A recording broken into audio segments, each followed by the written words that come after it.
Well, Allie covered everything in my speech, so we're all good. Let's see. I wanted to talk to you a little bit about my background, which Allie covered very nicely. Thank you. And then we're going to talk about what applied behavior analysis is, a very brief definition. You could have a whole entire class on ABA, so it's a very truncated definition. Then we're going to get into the specifics of what I actually do in my work. So when I tell people, when I tell people that I'm a behavior analyst, sometimes they think I do this. Sorry to disappoint you.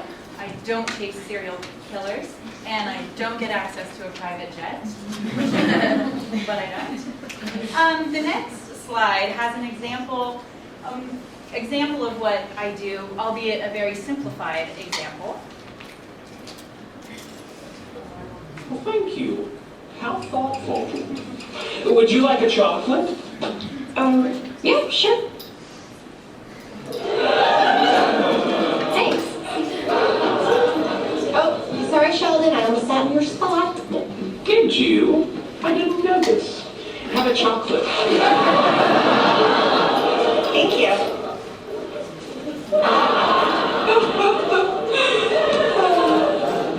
You're here a lot now. Oh, am I talking too much? I'm sorry. Zip. Thank you. Chocolate? Yes, please.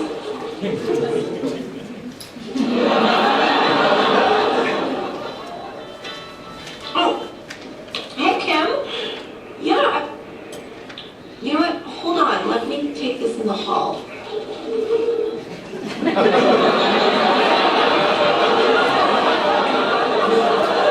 You'll never guess what I got for this. Okay. I know what you're doing. Really? Yes! You're using chocolates as positive reinforcement for what you consider correct behavior.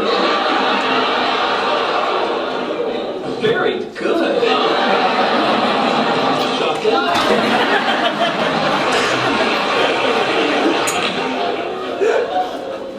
right.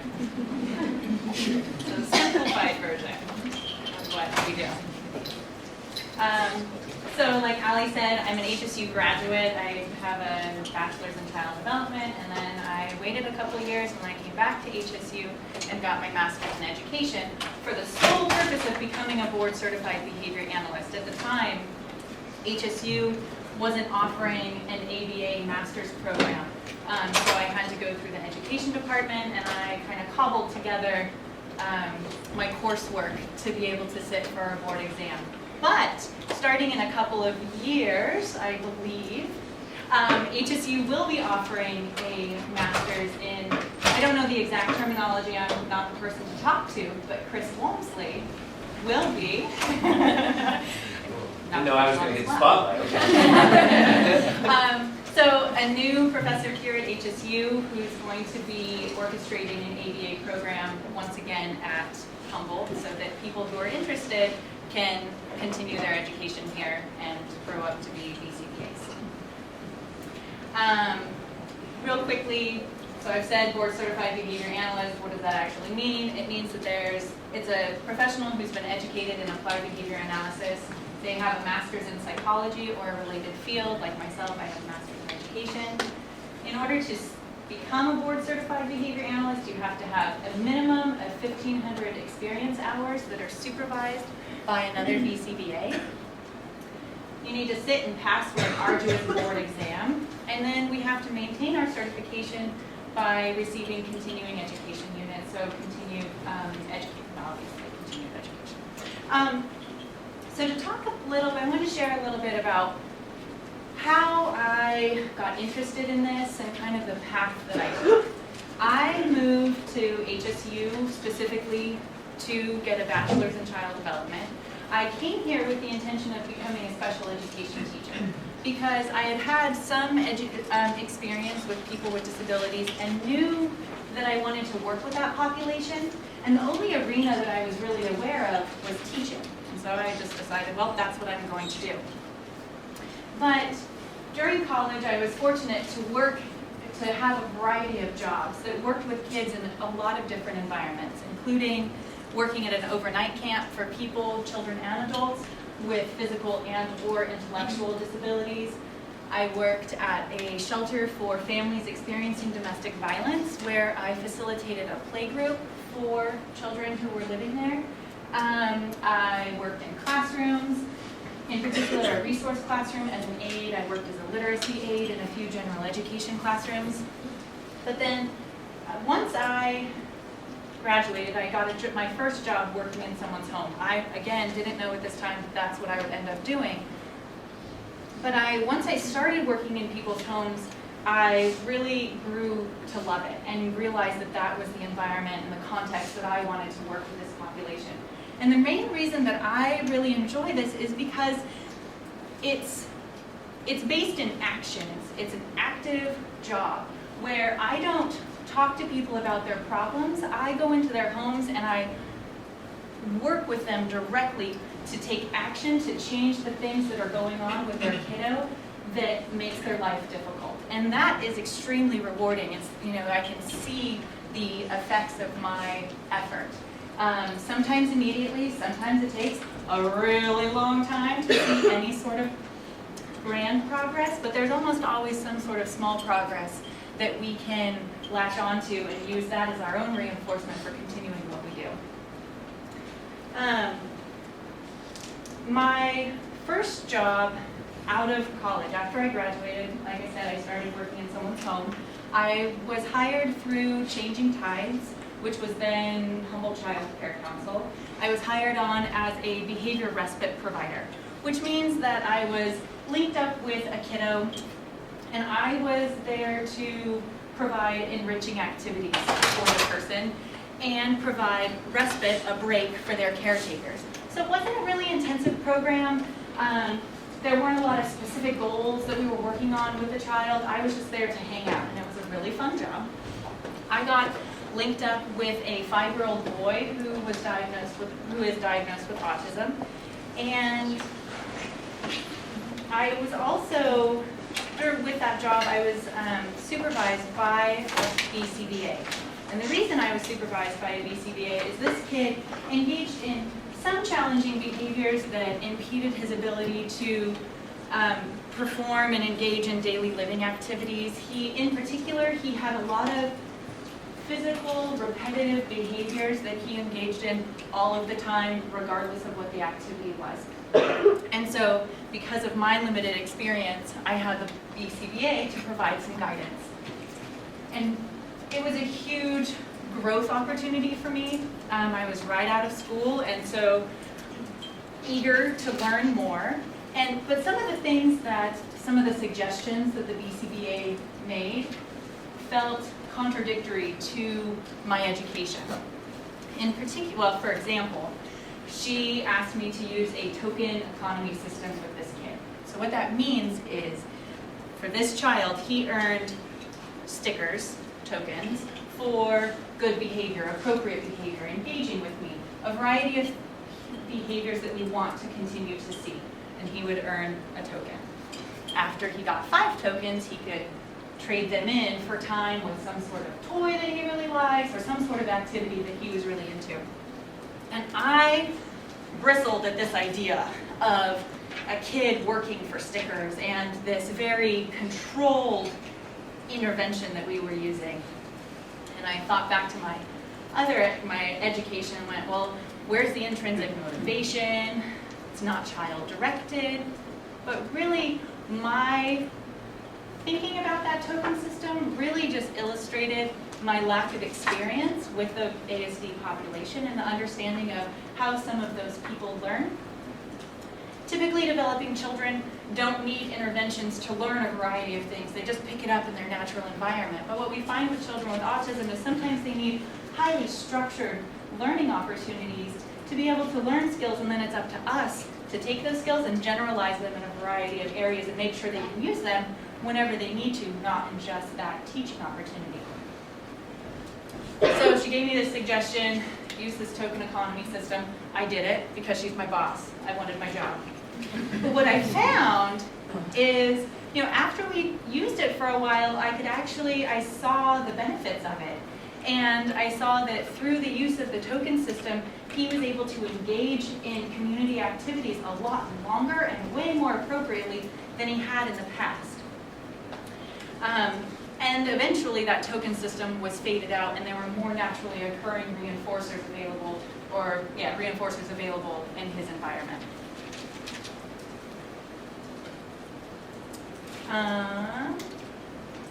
So let's move on to a very, very, very brief definition of applied behavior analysis. Actually, no, let's go back to what I do. So I did that job. I just wanted to let you know that I work currently for a company that provides intensive behavior services. We work with a variety of kids, from 2 years old through adulthood. I think our oldest is about in her mid-40s or so. I've worked at a private agency a couple different private agencies for the past 10 years. We primarily work in homes, but we also contract with some schools to provide training to their staff members. We also provide one-to-one aides in schools that have been trained by us. We also work with kids in community settings as well, so after-school programs, things like that. So that kind of gets you up to speed to where I am now. All right. ABA. ABA is not the title of the intervention that I do. If you ever get into this field, do not say that you do ABA. Don't do it. ABA, Applied Behavior Analysis, is the theory that informs our intervention. So ABA is the application of behavioral science and learning theory, where we can use that to teach socially significant behaviors and decrease unwanted behaviors. And I'll talk a little bit more about this two-prong approach, but that's what we do. We take this theory and we design interventions that always come down to two main goals. Either we want to see more of something good that's socially significant to that person and their family, and or we want to get rid of some other stuff that's problematic for that person.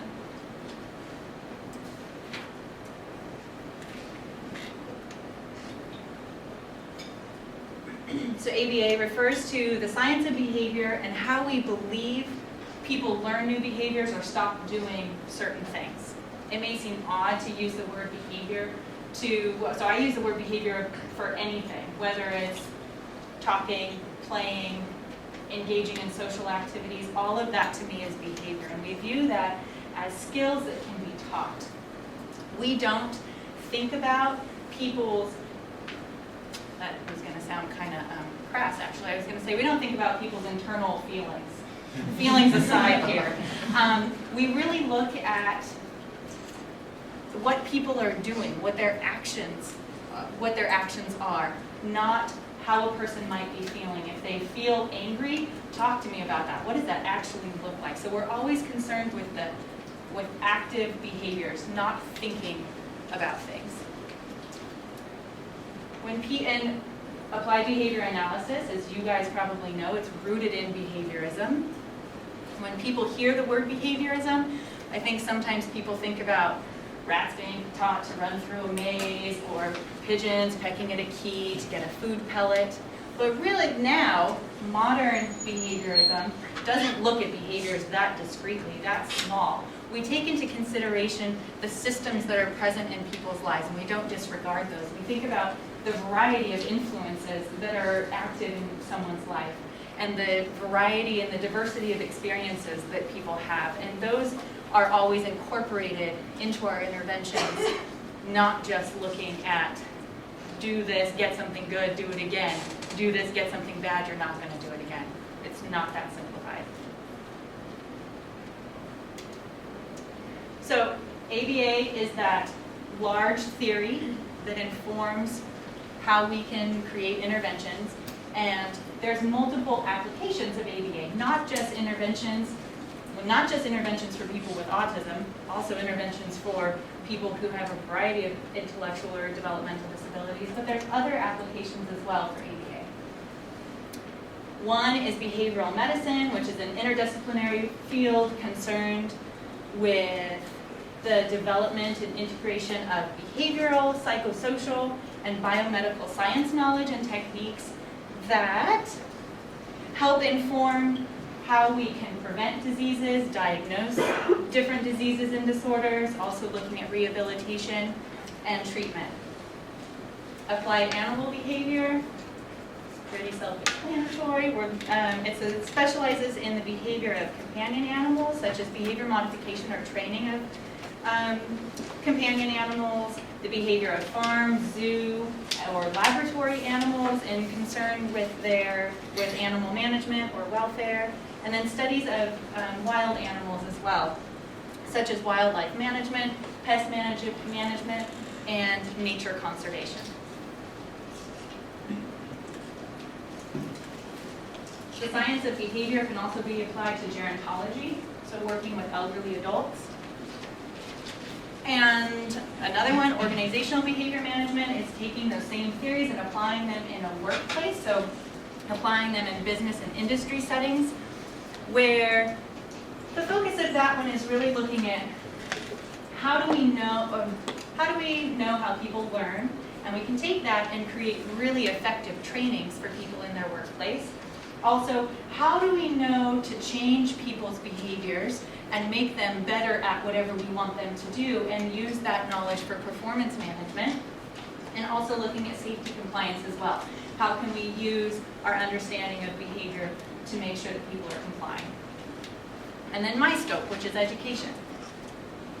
I believe that teachers, both special education and general education teachers, use principles of ABA in their classroom. So it's something that's used in the classroom, and for me, it's something that's used in a home environment. So the interventions that I design are, of course, based on the science of behavior, where we look at the analysis of antecedent, what happens before a behavior, and consequence, what happens afterwards. So we're looking to see what maintains a behavior or what makes it stop happening. And we always use empirically established principles of learning, behavior conditioning, and environmental modifications, meaning that there's research being done into the most effective ways to create behavior change. And it's my responsibility to stay up on the current research and make sure that I'm employing the empirically sound research. So I don't walk into a family's house and make up what I'm going to do. I think about what their child is doing, what do they need their kid to be doing, and then use the techniques that are based in the research and based in this theory.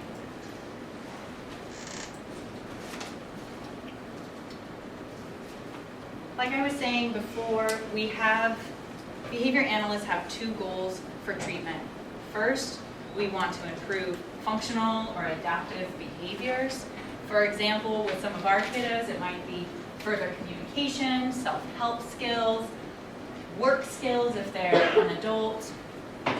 Then the other side is decreasing unwanted behaviors, and that can be a host of different things. We commonly will work with people who are aggressive towards other people or aggressive towards themselves. I mean, with the challenging behaviors, there's really a wide range of behaviors that may present themselves. Sometimes it's something that's easy to intervene on and we can quickly see behavior change. Other times it takes an extremely intensive program at a long duration to see meaningful change come about. Our interventions are always based in assessments. So an assessment for me just means that I'm going to be gathering more information. It can be a standardized test, a norm reference test, and we typically will use those to find out where our client's skill level is, where they are developmentally. I want to be able to know where they are, where their strengths are, to be able to build on that and see additional skills develop. An assessment can also be more informal, where I just have a really in-depth conversation and interview with a caregiver or someone who is a big part of that person's life.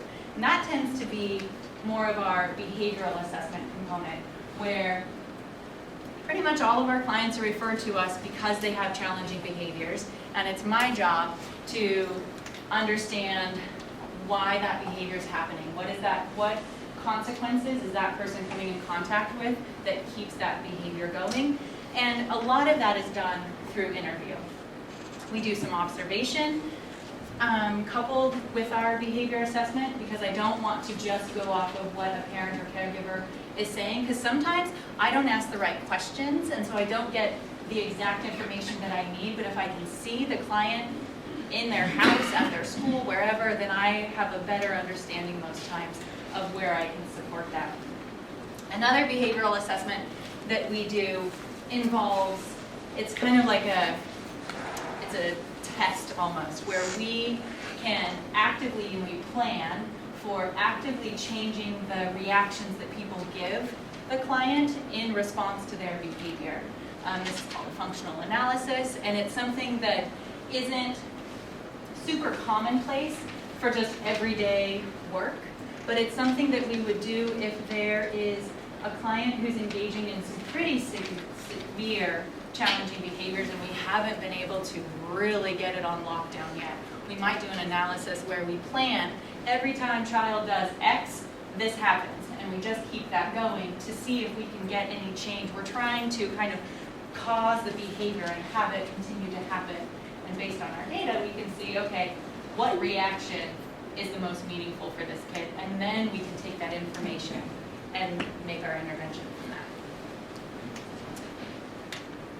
Bottom line for us is always to increase independence for our clients and improve their quality of life.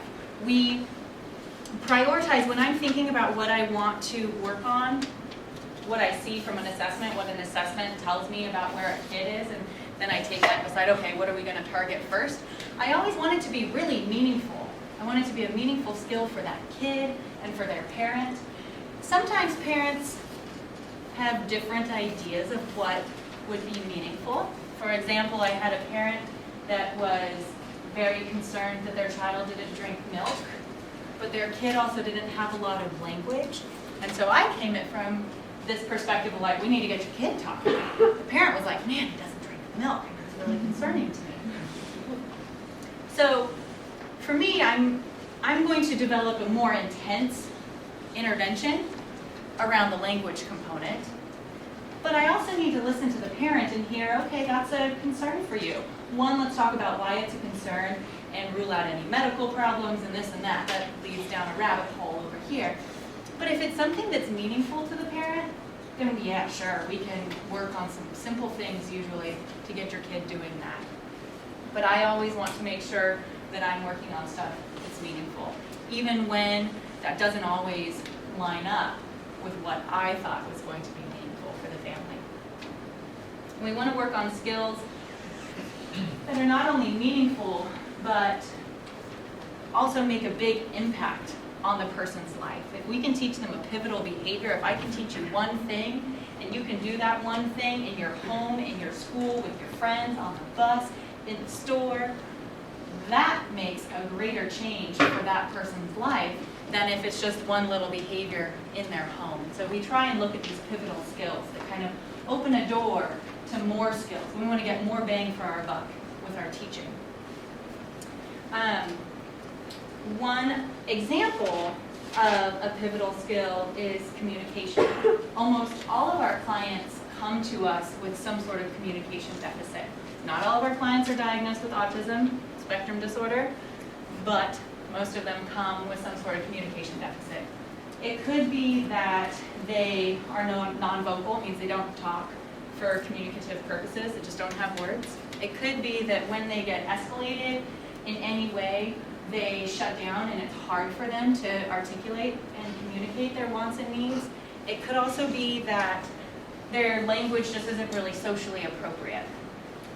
And so we need to identify when we see those communication deficits present, that's like my go-to place, because that can change someone's life. we need to identify the most effective communication mode for that person. It's not always speech. And then we modify their environment to teach them how to use that communication mode. So it's not just about teaching this child something, it's about how can we change the environment as well. So I also have to do parent training and coaching, because it's not just about me teaching your kid to talk, it's me teaching the parent how to respond to their kid differently, or for the parent to do some direct teaching with the kid. And like I was saying, that communicating their wants and needs and being a self-advocate is one of the most powerful tools that I can give to the people that I work with. And when someone has that ability to effectively and appropriately say what they want and need, that's a game changer. That's the pivotal skill that makes a huge impact on their life and their family's lives. Because one of the things that we see is that as people are able to communicate more effectively, we see challenging behaviors go down, because we view challenging behaviors as a form of communication. I'm trying to tell you something by screaming at you. I'm trying to tell you something by hitting you. And if I can teach someone to tell me in an appropriate way, we see the aggression, or we see the challenging behavior, whatever it may be, start to decrease. So I have a couple of case review things to go through that illustrate this. The first one in particular. All right, so I work with a kiddo. He's a 6-year-old boy. He's non-vocal, so he doesn't talk. He has some approximations, but even in working with him for a long period of time, I still don't exactly know what he's saying. If it's coupled with an object and he says, "But," I'm like, "Oh, the bottle, yeah, got it." But if he were just to say something to me, I wouldn't know what he is meaning. He also has limited receptive language comprehension, which means that he doesn't understand a lot of the spoken language, a lot of language that's spoken to him. So his ability to follow instructions and engage in activities where I tell him or the therapist tell him to do something is also very challenging. The challenging behaviors that he engages in are aggression towards others and self-injurious behavior. What he does is he bites his hand, or his index fingers, to the point where they're calloused and he has cracked skin. And he does this during all points of his day. We see it when he's doing something that he likes to do. We see it when he's doing something he doesn't want to do. And it does interfere with his learning ability and his ability to engage in daily living activities. Not just looking at, oh, he can't do the academics at school, but it affects his life at home as well. So, what we did first is we did an assessment to figure out what would be the best communication mode for this kid. He's non-vocal, he doesn't have a lot of fine motor dexterity, and so we went with icon communication, which means he exchanges an icon to receive the thing that was pictured on the icon. And we went through a lot of teaching with him, and we got him to the point where he has a binder. Oh, now I need to show you. He has a binder with pages with icons in there, and he's able to go through his binder, look at all the pictures, find the thing that he needs, take it off, and walk it over to the person that he wants to ask for something from. Fantastic. So I wanted to show you, this is our data graphed, and we always want to graph our data to see if our clients are making progress. It's not about, do I think they're doing okay? Do I not think they're? It always needs to be an objective review. And the way that behavior analysts do that is we graph it so we can see visually, are there the changes that we want to see? So with this kid, this graph shows you his independent requests with icons. So what he's doing without our help. And along the y-axis, it's the percentage of independent requests. So how many out of his total requests during his day is he doing without any assistance? You'll see that it starts around 30. We go through all sorts of teaching and training, and we get him to the point where all of his communication with us is independent with these icons. Now, I want to show you the frequency of his challenging behavior. So this is his hand biting, rate of hand biting per hour. When we started with this kid in March of 2014, that's this red line, he was at an average of 15 hand bites per hour. You'll see that this is through August 2016, so this hasn't been a fast process for us. And Chris, I know this graph is not exactly how you would do it, but. So it was a long process for us. I mean, we're looking at the red line with the data back from March of 2014 through August of 2016. But we've been able to get his hand biting down to an average of about 2 times per hour.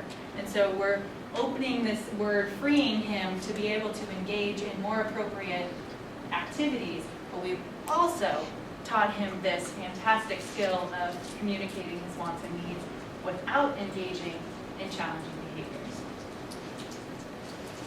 Next kiddo is a 4-year-old girl. She is diagnosed with autism spectrum disorder, and she had a host of repetitive behaviors that interfered with social interaction. She was vocal, she talked, is vocal, she talks.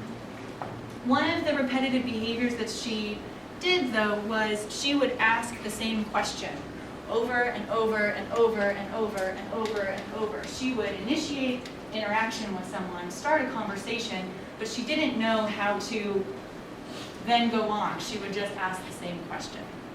And when you're a little kid, well, we wanted to target this with her because we felt that it could really get her, if we can reduce it, we could get her ready to be very successful in preschool and ready to be around her peers.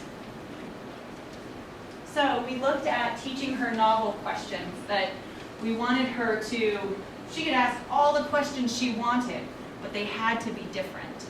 And so when we started this teaching, she was at about 40% of asking novel questions. So she would, so she had that skill already a little bit, but we went through teaching with her and really we focused on teaching her a variety of questions that she could ask in different contexts. We made sure that she had enough vocabulary to create her own questions as well, and then we stopped responding to her repeated questions. So we taught her some skills, but we also took away the reinforcement for that unwanted behavior.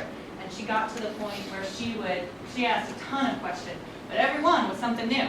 She was on a roll and she would just keep asking new and novel questions. All right, right on time actually. That's the end of the case review. I just did two clients.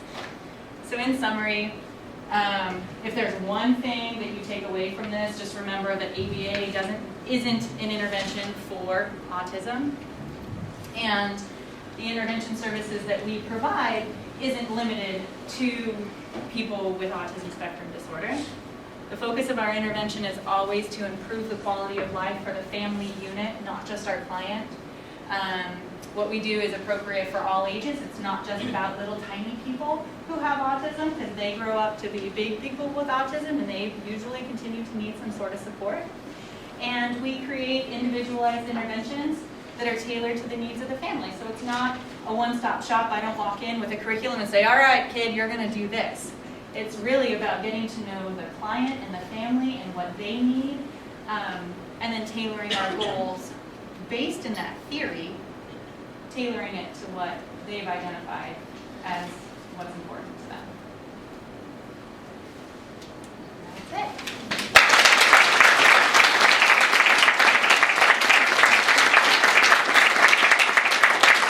I would love questions if there are questions. If they're not, we're done. Yeah.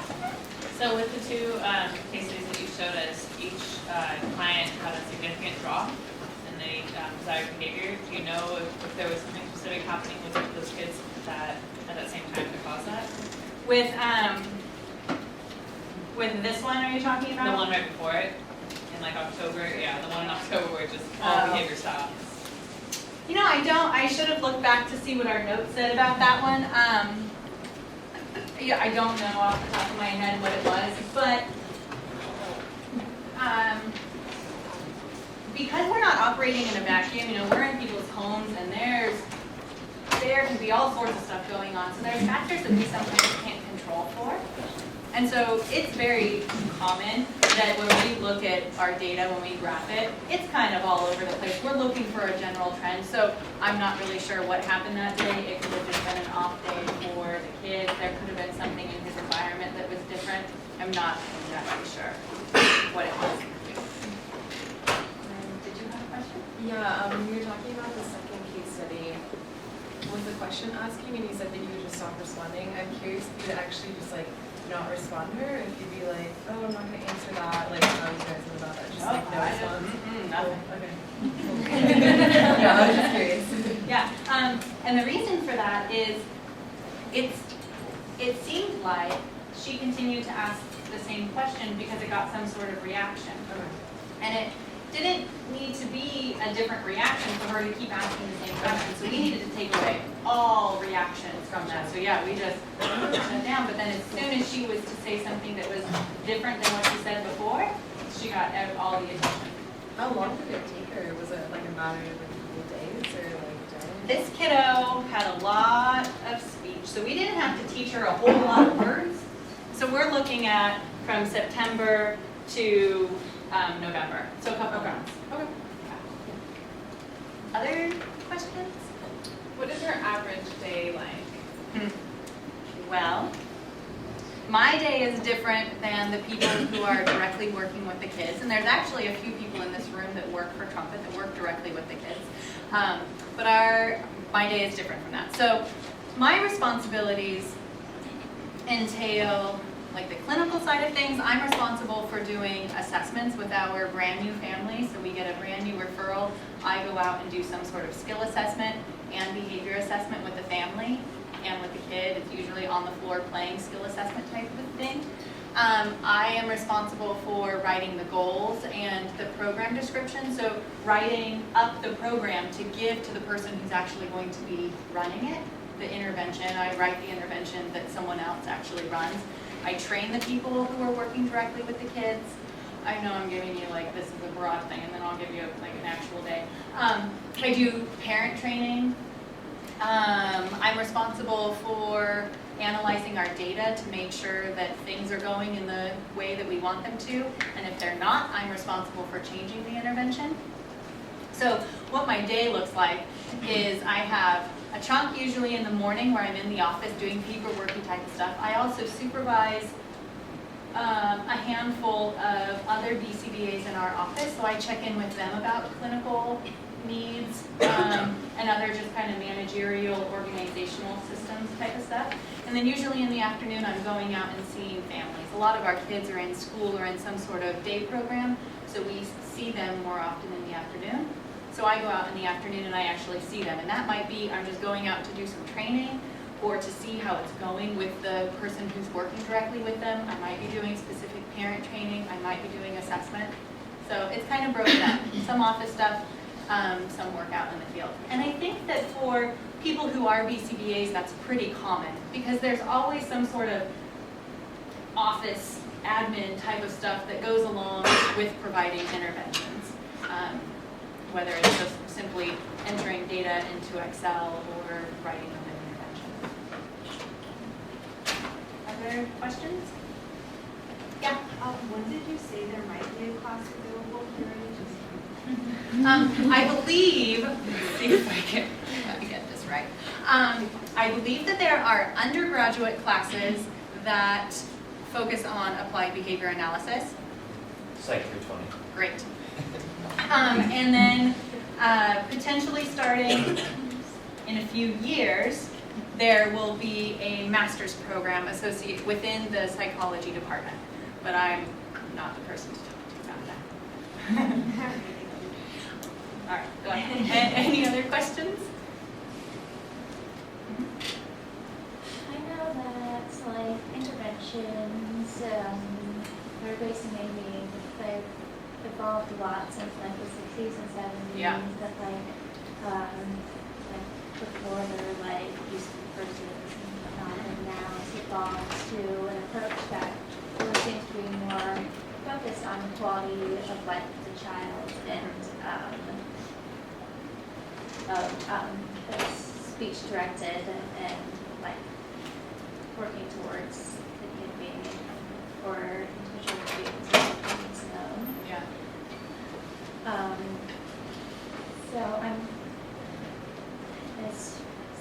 It's really moving towards a great direction, I think. Yeah. And so I'm wondering if the interventions now, if they are to some extent being informed by internal experience as well, like as far as like maybe neuroscience or the perspective of the individual students. I think you're absolutely right that the field of ABA has drastically shifted to a more strength-based approach, and we don't use aversives in our interventions whatsoever, and we really try not to use any sort of punishment procedures, try any sort of negative experience for the person. And I think a lot of that has come about through research that's been done in the field that shows that there are really effective ways to create behavior change that don't inflict any pain or potentially emotionally negative situations for the person who's going through that. And I think that behavior analysts also are getting much better about acknowledging the other information that's out there and taking into consideration research from other fields as well and using that to inform, to the extent that it's applicable, our practice as well. So another question I had a question. If children like have biting and hitting and you mentioned aggressive problems, what would be your the response since you don't believe in corporal punishment? What would be? Sometimes you really just want to tell the parent, like,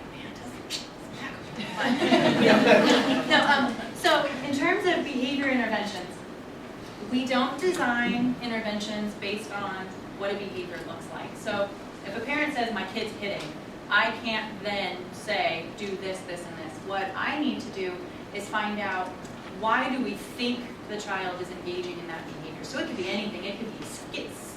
I'm going to mix up my words.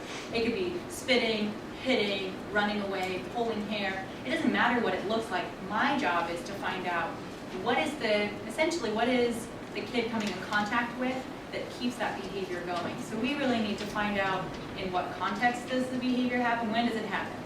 When are the really challenging times for you as a parent with your kid?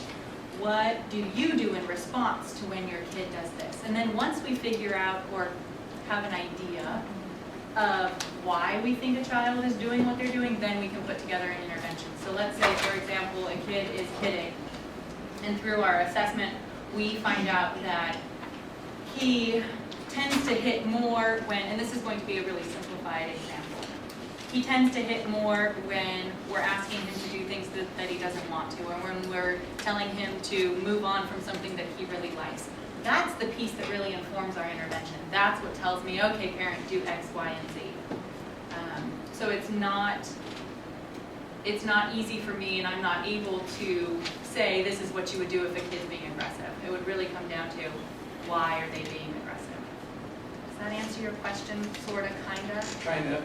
Do you have another follow-up question?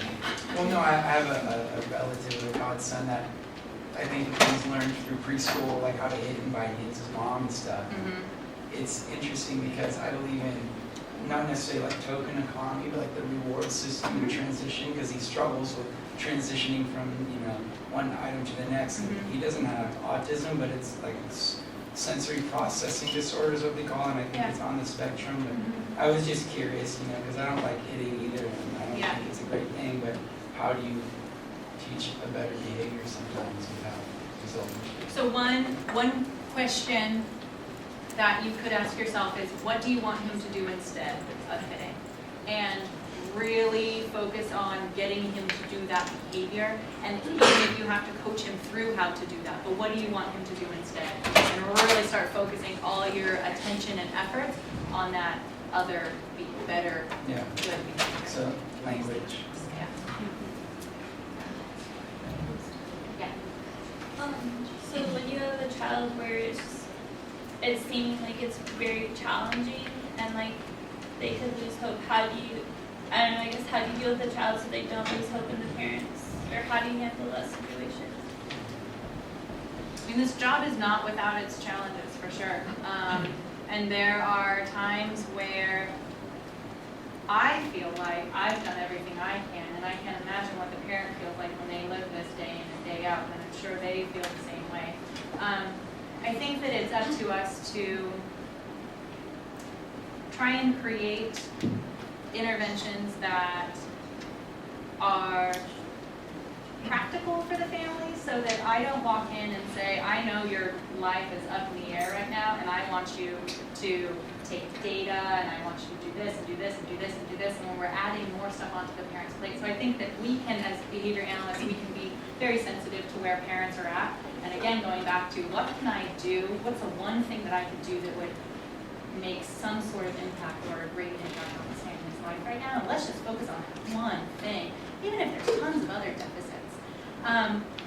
And when we've done that, and when we've put in an intervention, and we've tested to see if it works or it doesn't, and we've changed it, and we've changed it, and we've changed it, and we've changed it, I think that sometimes just commiserating in a professional way with the family and validating, like, yeah, this is hard and tough, but trying to find small glimmers of hope.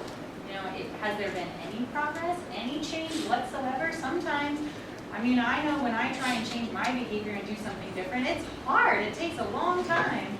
And so recognizing that it's the same way for a kid. And so trying to point out little areas of progress for them. So I think making sure that what we're doing is meaningful, that it can make an impact on the people's lives, but then also, like, yes, even if we don't see this huge market change, have there been little steps towards where we want to get that person to go, and cling on to that.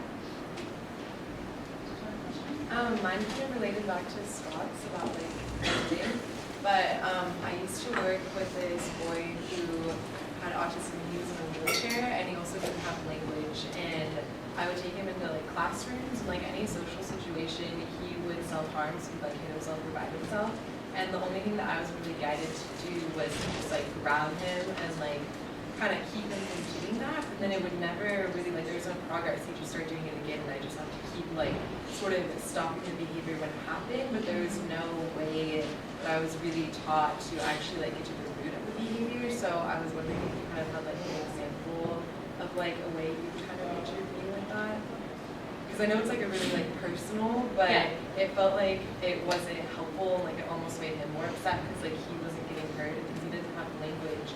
It was hard for me to kind of be able to express what he wanted. So. Well, hopefully, if you're ever in a situation like that again, from this talk you will know, hey, we can change this, and bring it up to the person who's responsible for that change.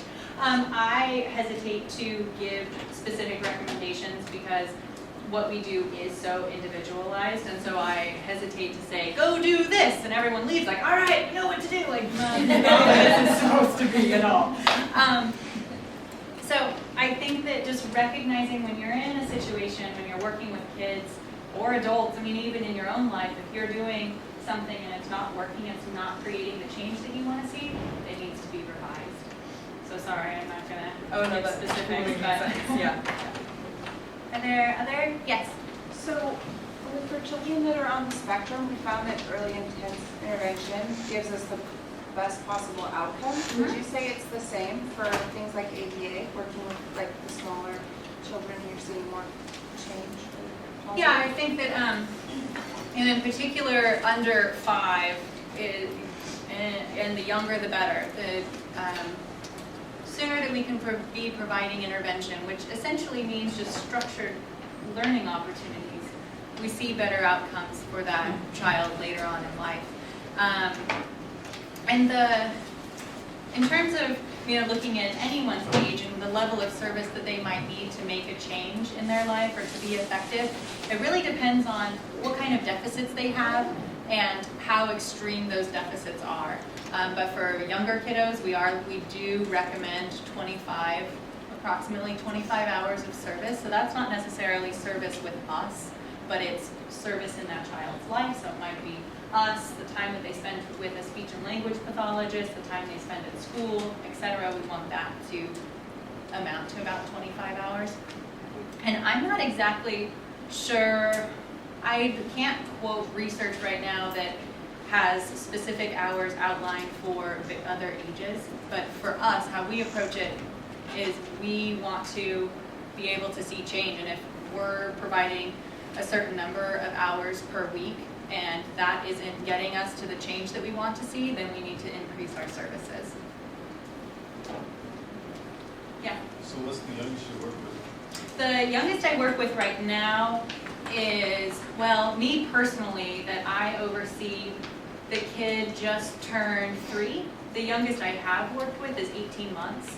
And if it was my choice, I would work with like babies that are at risk for developmental delays. Yeah, the younger the better to me, mainly because of the effectiveness of early intervention on their later life, but also they're just fun. My professional opinion. Yeah. So when you work with that young, like how can you tell when they're just slow developmentally, or it's a problem? Yeah, that's a really good question, because kids develop at all different speeds. So I have a 9-month-old daughter, which poor kid, she's been through a battery of assessments already, and I always have to recognize, like, it's a range, Kim, it's a range. She doesn't need to start imitating right at 8 months. Of course it's a range. And so with young children, very, very young children, babies and toddlers, they're referred to us either because of environmental factors that put them at risk of having developmental delays, or they have been diagnosed with a genetic disorder that makes them prone to having developmental delays. So we already kind of know that they possibly will be learning slower than their peers. But then we have to be gentle with our expectations and the expectations of the parents, and recognizing that it may not happen exactly at this date because that's what my milestones book tells me. So there's always some room there for that discrepancy of just how children, the pace at which that child would learn. Are there other questions? All right. Thank you for coming, guys.